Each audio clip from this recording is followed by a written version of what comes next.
Of our great outdoors across the USA. Hi there, come on in. You folks around the country haven't been in on the tradition that we've established on our Michigan show for many years of catfish fishing. Now, Michigan has some good places to fish catfish, and we just brought you a story a month or so ago on that. But most of our trips have not panned out, and the trip I promoted for today's show didn't pan out. The big ones just weren't there. So we're going to drift back to, I believe it was 1985, when we had a trip, full of bugs, but it was full of fun. So join me. I'm Fred Trost. It's time for the Outdoor Digest. Here we are going after catfish on the Grand River with Dean Collins of Lowell. He doesn't like that camera light in his eyes, though. And I can't see where I'm at. Well, how can you tell anyway where we're at when we're in the dark? Really? I can see. I know the river well enough to where I'm at. Is the river high or low or just right? It's fairly high now. You know, if these were mosquitoes, we'd be in deep trouble. You bet. How deep is this water on the average? It runs from 18 inches to over efficient's about 19 feet.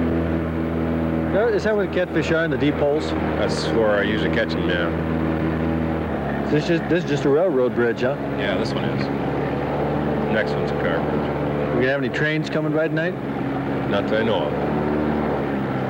See it all.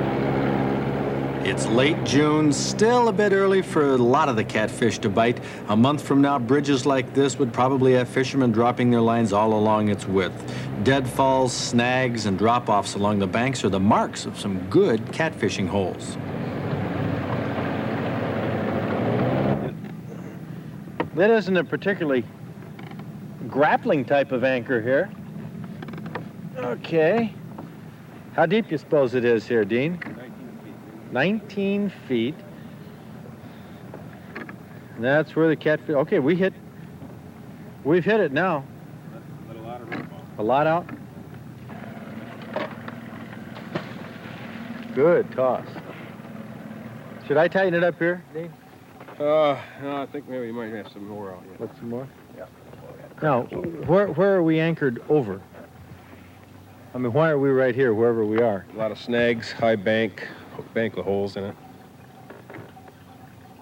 Are we directly over the area, or are we at the... 19 foot of water all the way through here. Oh, okay. Bob Garner fishing upstream 50 yards with Terry Gurink, all of us using the same types of rigs. A slip sinker. And this isn't very heavy either. No, there's not too much ounce or current so. Okay, with two treble hooks rigged up about 6-8 inches apart. Now, how do you hook the one minnow on these two treble hooks? One in the Show me head, how you do that. one in the tail. Oh, so it's a long enough minnow that it's gonna... Okay, right up in the upper lip with one of the trebles and the other in the tail. So you're going to let when the channel cat picks that up, or flathead, you're going to let it run, and that slip sinker will stay on the bottom. Right. Okay, now that slip sinker is going to be enough to hold that little chub down there? Yeah, he'll work around a little bit. Okay. You cast it out or just drop it right over the side? They don't cast very far because you get into too many snags. But Okay. you put it off here a little ways. Now the other rig that we have here, is this for this is for crawdad. You already put one out on the floor for me. Right? I think they're crawling all over it, as a matter of fact. Okay, we must have spilled some crawdads here. Here he is. Now, how do you recommend hooking him? Why don't you hook, since you're the guide. You're the expert. I don't want to use the wrong hooking style for this river. You ever boiled crawdads? Not this size.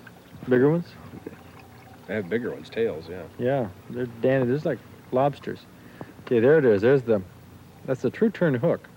Has a little kink in it there, and it's especially designed for the crawdads. Let's see if that has much of a pinch. He's lost a lot of his pinch here, Dean. Make it dumb. Okay, and this is just attached to a straight rubber core lock sinker that's about 1.5 feet up from the crawdad. We're going to take that over, and there we go.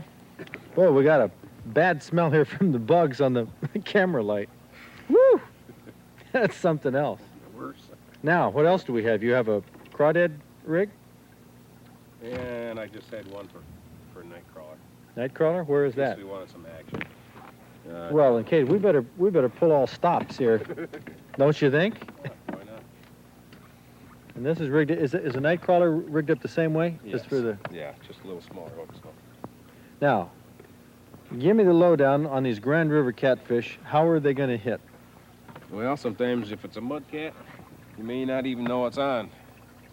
If you may just pick it up and sit there. A little tap, tap, tap. Maybe you'll pick it up and drop back 10 feet. You know, this is some of the more difficult conditions we've had, OJ, to film something. That's for sure. It's nice that they aren't mosquitoes. Have you been bitten yet, OJ? No, I haven't been bitten yet. They're crawling all over me. I mean, literally in my mouth. What? Let's close. Turn that camera off. Turn that thing off. Jeez, this is something else. Oh, blah! Don't dare breathe in. Breathe in real slow. When we turned the camera light off, the bugs left us alone so we could use our flashlights and hook on some worms. So that's the tradition. Is that one crawler or two? This one. Okay, the same rig with the slip sinker. Now you think, when you said action, we're going to catch more within the crawler? Well, you catch some small ones maybe, or a sucker, or a carp, or breaks up the night. Okay, well that's okay. And after a couple of hours, Don and Tom, some local anglers, had one on. What is it? It's like a sucker. Giving you a pretty good battle. Huh. Well, that's something. That big carp broke up the night all right, and it wasn't the only one that hit. Bob Garner was doing battle, and I mean battle, with what he hoped was a 20-pound flathead catfish. Turned out to be another carp, about 15 pounds. So here we were, spending the midnight shift, trying to make up for last year when we only caught one catfish on our late August expedition. And we got the uncomfortable feeling that this time we were too early. As far as catfish went, we almost came up empty-handed. But fortunately, as in the Michigan Outdoors tradition, we pull it out of the bag with... What do we have? We have a channel cat. Now, it wasn't caught tonight, though. This is one you call when? About a week ago. Well, let's take a look at it and see what we were after. This is it, channel cat. That's about the size of the one that maybe it's a little bigger than the one that we got last year. Oh, well, forked tail. Here, tip it up. Tip it up this way. The spines that catfish are noted for are these jobs right there. Shouldn't really play with him like this, should I? Ah, he's not going to do anything. Those spines right there, and then the spine on the top. Right? Listen to him. Go ahead. You're on television. That channeled catfish was evidently trying to tell us something, I think. He wanted to say that we're too early, but thanks to our hosts, Dean Collins and Terry Gerink, we had a good time, and we'll be back this summer, and we promise some catfishing action.